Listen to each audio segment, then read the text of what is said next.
की प्रक्रिया को और आगे ले जाते हुए अपने लर्निंग में एक और गांठ लगाते हैं, एक और नॉट लगाते हैं। ठीक है।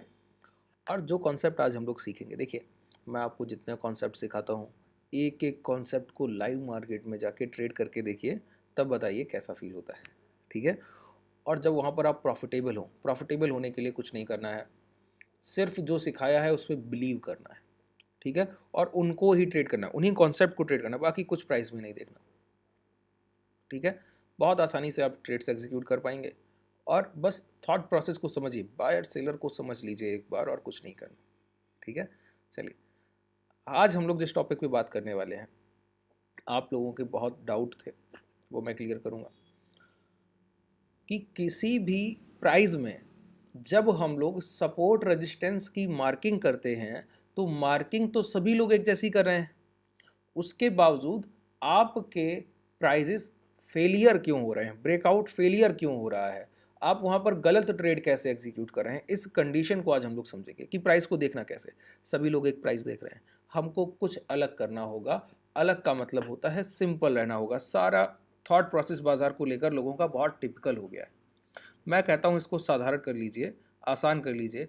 प्राइजेस में इंडिकेटर को मत यूज़ कीजिए। अगर RSI लगाया, मूविंग एवरेज लगाया, तो एक बार लगाया उसको हटा दीजिए। देखिए कितना अच्छा विकल्प देते हैं ये लोग आपको। ये धन का डीमेट है, इसका डिस्क्रिप्शन में लिंक मिल जाएगा आपको। ठीक है। और मैंने देखा कई लोग धन के डीमेट में ट्रेडिंग व्यू का यूज़ करते हैं, और ट्रेडिंग व्यू में 2 से ज़्यादा टूल प्लॉट नहीं कर सकते। हालांकि करना भी नहीं चाहिए, लेकिन अगर आपको ज़रूरत ही पड़ रही है बहुत ज़्यादा, तो यहाँ पे आप जितने चाहें उतना टूल प्लॉट कीजिए, कोई तकलीफ नहीं, और फ्री ऑफ कॉस्ट, कोई पैसा नहीं लगना। नीचे डिस्क्रिप्शन में लिंक है, वहाँ से आप उसको अपना डीमेट ओपन कर सकते हैं। दूसरी बात, डिस्क्रिप्शन में ही टेलीग्राम और व्हाट्सअप का भी लिंक है।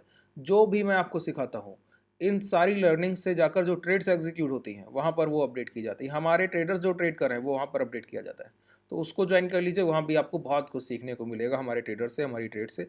और वहाँ पर आपको लर्निंग के लिए कोड्स दिए जाते हैं डेली, कि ये चीज़ें आपको लाइव मार्केट में याद रखनी होती हैं, तो वहाँ से भी आप बहुत कुछ सीखेंगे। चलिए आगे बढ़ते हैं। जैसे आपने मूविंग एवरेज प्लॉट किया, मूविंग एवरेज प्लॉट हो गया। अब मूविंग एवरेज आपने देख लिया ना, 9 सिंपल मूविंग एवरेज, ये प्राइस आ रहा है। प्राइस क्या है? 47,786। ठीक है। 47,786 9 के मूविंग एवरेज पे आ रहा है। तो यहाँ पर जाइए, देखिए यहाँ पर ये आई की तरह बना हुआ, हाइड कर दीजिए। कोई भी आपके चार्ट पर कोई भी टूल, कोई भी इंडिकेटर लगा नहीं रहना चाहिए। चार्ट बिल्कुल क्लीन दिखना चाहिए। बार बार इस बात को कहता हूँ, कब समझिएगा आप लोग पता नहीं। ठीक है। इसीलिए मैं कहता हूँ क्लासेस में जब आप आते हैं तो इन सारी चीज़ों की मैं प्रैक्टिकल आपको प्रैक्टिस कराता हूँ। डेली क्लासेस किस इसीलिए है कि रोज रेगुलर बेसिस पे उन्हीं कॉन्सेप्ट को आपको ट्रेड कराया जाएगा, रोज उन्हीं कॉन्सेप्ट को बताया जाएगा, रोज उन्हीं कॉन्सेप्ट पे आप प्रॉफिट बुकिंग करेंगे। देखते हैं कैसे नहीं सीख जाइएगा। ठीक है। चलिए आगे बढ़ते हैं। समझिए, इसको हटा देते हैं। मैंने बताया कि आप लोग रेजिस्टेंस की मार्किंग करते हैं हॉरिजॉन्टल लाइन, क्षैतिज रेखा से करते हैं। ठीक है। जैसे यहाँ से ये लिया और आपको लगा ये रेजिस्टेंस है, रेजिस्टेंस मार्क कर लिया। आपको लगा ये सपोर्ट है, सपोर्ट मार्क कर लिया। ऐसे आप लोग सपोर्ट रेजिस्टेंस की मार्किंग करते हैं। तो मार्किंग के बाद आपके ब्रेकआउट और ब्रेकडाउन फेलियर क्यों हो जाते हैं, इसका क्या कारण? ठीक है। तो मैं आपको एक बात बोलता हूँ, वो बात ये है कि सपोर्ट और रेजिस्टेंस की डेफिनेशन को पहले समझ लीजिए। ये रेजिस्टेंस और ये सपोर्ट, मैं कहता हूं जहां से प्रीवियस टाइम प्राइस चलकर गया, अगर दोबारा वहीं लौट कर आ गया, वो सपोर्ट है। ध्यान से सुनिएगा, ये दोहराता रहता हूं, बहुत बार समझाया, लेकिन आज इससे आगे बढ़ूंगा। मैं कहता हूं जहां भी प्राइस पिछली बार जहां से गिरकर आया दोबारा वहीं पहुंच गया, ये रेजिस्टेंस है। अच्छा, जहां से प्राइस चलकर गया वहीं दोबारा पहुंच गया तो सपोर्ट है। अगर वहां पहुंचा ही नहीं तो, और जब पहुंचा होगा तो स्ट्रक्चर प्राइस का कैसा होगा? जहां से प्राइस चल कर गया वहीं दोबारा लौट आया, तो ये स्ट्रक्चर जो है प्राइस का, वो कंसोलिडेशन का है। और अगर ट्रेंडिंग प्राइस होता तो जहां से चलकर गया वहां से रिट्रेसमेंट करके हाई तक नहीं जाता, वहीं से गिरता, लो ब्रेक करके और नीचे आता। बहुत ध्यान से समझिए। इसी तरह कोई सपोर्ट जोन है, इस तरह से ये सपोर्ट जोन है, प्राइस यहां से चलकर गया यहीं लौटा है, इसका मतलब क्या है? प्राइस एक जोन को ट्रेड कर रहा है, चॉपी मार्केट है, कंसोलिडेशन चल रहा है लेवल में। बात क्लियर हुई? अभी इससे आगे बढ़ रहा हूँ, थ्योरी को समझते जाइए, फिर कॉन्सेप्ट को क्लियर कर दूंगा, सारे पॉइंट्स को जाके एक जगह जोड़ दूंगा। ठीक है। तो ये कैसा स्ट्रक्चर है? ये कंसोलिडेशन का स्ट्रक्चर, जहां से प्राइस गिर कर आया वहीं दोबारा पहुंच गया, कंसोलिडेशन का स्ट्रक्चर है ये। अगर प्राइस जहां से चल कर गया उससे पहले लौट गया तो हाई ब्रेक कर देगा, ये ट्रेंडिंग स्ट्रक्चर है, ये वन साइडेड मोमेंटम का स्ट्रक्चर है। अगर प्राइस गिर कर आया और वहां नहीं पहुंचा जहां से पिछली बार गिरा था, तो ये ट्रेंडिंग स्ट्रक्चर है, लो ब्रेक करके नया लो बनाएगा। ठीक है, अब स्ट्रक्चरल मोमेंटम को जब आप देखते हैं तब आपको समझ में आता है कि हाँ ये सारी चीजें कैसे काम करनी है। आप समझिए, देखिए जब भी प्राइस के तीन फॉर्मेशन है, इंडेक्स ट्रेड कर रहे हैं, कोई स्टॉक ट्रेड कर रहे हैं, कोई भी शेयर आप ट्रेड कर रहे हैं, कोई भी इंडेक्स ट्रेड कर रहे हैं, वर्ल्ड मार्केट में कुछ भी आप ट्रेड कर रहे हैं, तो तीन फॉर्मेशन होते हैं, एक अप ट्रेंड, एक डाउन ट्रेंड, एक कंसोलिडेशन, जो कि चॉपी मार्केट होता है। यहाँ पे मैं एक बात बोलता हूँ, जब अप ट्रेंड में प्राइस हो तो हाई को मार्क कीजिए, जब डाउन ट्रेंड में प्राइस हो तो लो को मार्क कीजिए, हाई के साथ स्विंग लो को मार्क कीजिए, लो के साथ स्विंग हाई को मार्क कीजिए। ठीक है, तो आज एक स्ट्रक्चर को हम लोग डिस्कस करेंगे, पहले अप ट्रेंड के साथ कंसोलिडेशन, अप ट्रेंड के साथ कंसोलिडेशन। ठीक है, अच्छा जब भी प्राइस अप ट्रेंड में है तो कैसे चल रहा होगा, ऐसे जाएगा, थोड़ा गिरेगा, पिछले लो तक नहीं आएगा और वहां से रिवर्स होके हाई ब्रेक कर देगा। अच्छा, अब आपने पहले से इस रेजिस्टेंस की मार्किंग कर रखी है ना, आपको क्या लग रहा है, देखिए सभी ने वही मार्किंग कर रखी है कि कोई प्राइस ऐसे आया और ऐसे चल के गया तो रेजिस्टेंस सबके लिए मार्किंग वही, लेकिन इसका प्रीवियस ट्रेंड किसी ने नहीं देखा कि कैसे ये इतना ऊपर चल के आया था, वहां तक गिरकर नहीं गया, तो सपोर्ट तक नहीं आया। सपोर्ट के पहले, मैं बहुत ध्यान से समझा रहा हूँ आपको, समझिए, दोबारा से बताता हूँ, कोई प्राइस ऐसे चलकर गया लेकिन प्रीवियस ट्रेंड ये था कि 100 से 150 हुआ, फिर 140 आकर दोबारा 150 पहुंच रहा है, यहां पर हमको ब्रेक आउट देखना है। क्या देखना है, ब्रेकआउट देखना है, ना कि यहां पर आपको देखना है कि प्राइस यहां से एम फॉर्मेशन में जाएगा। क्यों, ट्रेंड हायर हाइज है, हाई लगा, प्राइस रिट्रेसमेंट हुआ लेकिन लो तक नहीं आया, उसके पहले घूमकर ऊपर जा रहा है। देखिए जोन वही है, ये क्या है, इसको कहेंगे तो रेजिस्टेंस, क्योंकि पिछली बार गिरावट हुई, पहली बार प्राइस टच करेगा तो ये भी नहीं है कि पहली बार में निकल जाएगा, फर्स्ट टाइम में तो निकल नहीं जाएगा, रुकेगा, कंसोलिडेशन करेगा, यहाँ पे एक जोन बनेगा, फिर ब्रेकआउट करेगा। लेकिन यहां पर हम लोग शॉर्ट के लिए नहीं बैठे होंगे, यहां पर पहले देखिए यही रेजिस्टेंस पर कुछ ट्रेडर, जब यहां प्राइस पहुंचेगा, कुछ यहां लॉन्ग कर रहे हैं, कुछ शॉर्ट कर रहे हैं, कौन गलती कर रहा है ये नहीं पता है, आप भी वही कर रहे हैं, आपको भी नहीं पता। तो मैंने कहा यहां शॉर्ट के माइंडसेट से नहीं बैठना है, कब, जब पहले प्राइस एक बड़ी रैली देकर, छोटा करेक्शन देकर दोबारा हाई के पास पहुंच गया, तो शॉर्ट के लिए नहीं देखना है, उस प्राइस में पहले ही ये माइंड में रहना चाहिए, आपका माइंड पहले से प्रिपेयर होना चाहिए कि हमको लॉन्ग करने के लिए बाइंग साइड देखनी है, मतलब हम इस हाई को ब्रेक होते हुए देखना चाहते हैं। अब बात क्लियर हुई, जब प्राइस, फिर से दोहराता हूं, कोई प्राइस 100 से 140 हो गया और रिवर्सल होकर थोड़ा बहुत गिरावट हुई और फिर इस हाई के पास पहुंचा, तो मैंने कहा पिछली बार जहां से प्राइस गिरा मैक्सिमम प्रोबेबिलिटी है वहीं से गिरेगा, लेकिन इतना नहीं गिरेगा जितना पिछली बार गिरा था, थोड़ा बहुत रिट्रेसमेंट होगा और दोबारा जाएगा, यहां पर रुकने की कोशिश करेगा। तो यहां पर हम लोग शॉर्ट अपॉर्चुनिटी देख ही नहीं रहे, पहले से माइंड में है कि हायर हाइस का फॉर्मेशन होगा, ये हाई ब्रेक करने के लिए बैठे, तो प्राइस वही है, इसको देख एज अ रेजिस्टेंस हम रहे हैं, दूसरे ट्रेडर भी रहे हैं, जो शॉर्ट कर रहे हैं वो गलती कर रहे हैं, हम वेट कर रहे हैं, हम ठीक है। बात क्लियर हुई, क्यों, हम लोग बिल्कुल रिलायबिलिटी के साथ प्राइस को देख रहे हैं, बिल्कुल प्रैक्टिकल अप्रोच के साथ देख रहे हैं कि यहां पर एक बड़ी बाइंग उठी थी, छोटा रिट्रेसमेंट हुआ है, पूरी बाइंग दोबारा से हो गई है, ये हायर हाइस का एक नया हाई बनने जाएगा, तो अपॉर्चुनिटी को ग्रैब करना है अगर हाई निकल जाए तो।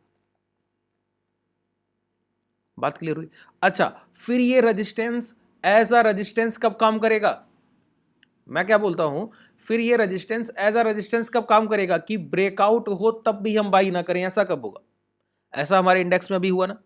देखिए जब प्राइस इसी मोमेंटम को कैरी करे, समझिए इस तरीके से एक मोमेंटम हुआ, प्राइस नीचे आया, हाई के पास पहुंचा, हम लोगों ने लॉन्ग अपॉर्चुनिटी देखी, प्राइस एक हाई लगाया, फिर नीचे आया, फिर यहाँ पे पहुंचा, फिर लॉन्ग अपॉर्चुनिटी देखी, अब प्राइस ने एक हाई लगाया और यहाँ गया, हम लोग लॉन्ग अपॉर्चुनिटी के वेट में थे, लेकिन प्राइस ने क्या किया, पिछले लो तक एक मोमेंटम दे दिया।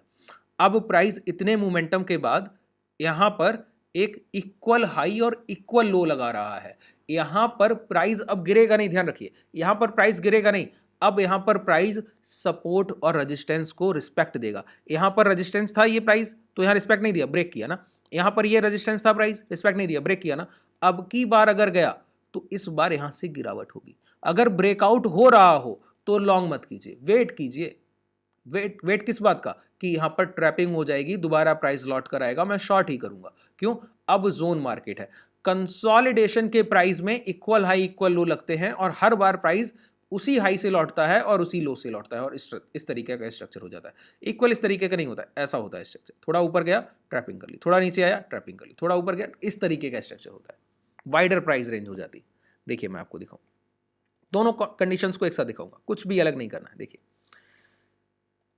यहां पर प्राइस समझ में आ गया कि मोमेंटम में, क्लियर हुआ ना, प्राइस गया हाई के पास, थोड़ा रिट्रेसमेंट किया और हाई ब्रेक कर, मोमेंटम है। अब हमको क्या देखना है कि एक हाई लगने के बाद अगर कहीं से गिरावट होती है तो दोबारा जैसे ही हाई ब्रेक होंगे तो लॉन्ग देखेंगे, लॉन्ग देखेंगे ना, लॉन्ग देखेंगे।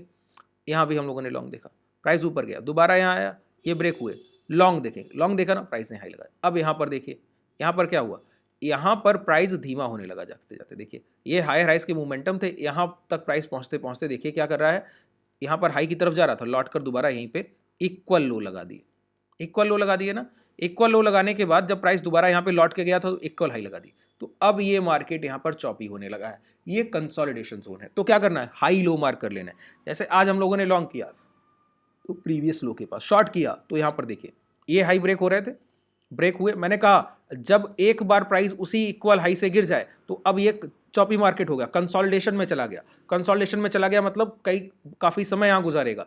तो यहाँ पर हर रेजिस्टेंस को रेजिस्टेंस की तरह देखना है, ब्रेकआउट नहीं देखना है। प्राइस गया गिर गया ना, गया गिर गया ना, नीचे नियर बाई सपोर्ट आया चल के गया ना, अब ये सपोर्ट है, प्राइस ने ब्रेकआउट किया, हमने ब्रेकआउट को ट्रेड ही नहीं किया, जैसे ही अंदर आया फिर शॉर्ट कर दिया, यहाँ पर trade the trap, short, support नहीं। अब रेजिस्टेंस को रेजिस्टेंस की तरह देख रहे हैं, ब्रेकआउट नहीं देख रहे हैं, अब वहां पर हम लोग गिरावट देख रहे हैं। क्यों, आप एक जोन में, आप दोबारा से हायर राइज के फॉर्मेशन में जाइए, हम लोग फिर इसी रेजिस्टेंस को एज अ रेजिस्टेंस ट्रीट करेंगे कि रेजिस्टेंस निकलेगा, हमारा पहले से माइंडसेट रहेगा लॉन्ग करना है, यहाँ पे पहले से माइंडसेट है कि शॉर्ट करना है। अब रेजिस्टेंस वही है लेकिन आपका माइंडसेट आपको प्रॉफिटेबल बना देगा।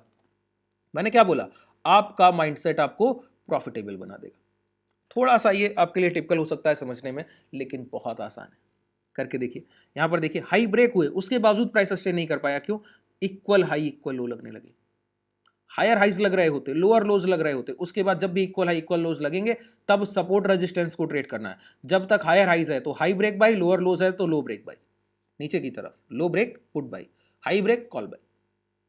ठीक है, बिल्कुल आसानी से। इक्विटी में इक्विटी बाई इक्विटी से, है ना, इस तरीके से। अब दोबारा से हम लोग जोन में, जैसे आज देखिए ये सपोर्ट लेवल था इसके लिए, यहाँ पर हमारे ट्रेडर्स ने लॉन्ग किया। जब लॉन्ग किया पहले से पता है ना, अब सपोर्ट रेजिस्टेंस को ट्रेड करने का समय, ये समय ब्रेकआउट और ब्रेकडाउन देखने का नहीं है। इस समय सारे प्रीवियस बायर सेलर एक्टिव रहते, पिछला सपोर्ट काम करेगा, पिछला रेजिस्टेंस काम करेगा। देखिए यहां से प्राइस आया, मोमेंटम मिला, ठीक है। अब यहां पे देखिए कंसोलिडेशन हुआ था, कंसोलिडेशन के बाद ये जोन में कंसोलिडेशन हुआ, अब ये एज अ सपोर्ट काम किया, प्राइस आया गया, ये रेजिस्टेंस की तरह डेहाई काम किया, यहां से गिरा। अब सपोर्ट रेजिस्टेंस काम करेंगे, अब इस पूरे जोन में सपोर्ट रेजिस्टेंस को रिस्पेक्ट दिया जाएगा। अब रेजिस्टेंस टूटेगा नहीं, सपोर्ट टूटेगा नहीं। बात क्लियर हो गई।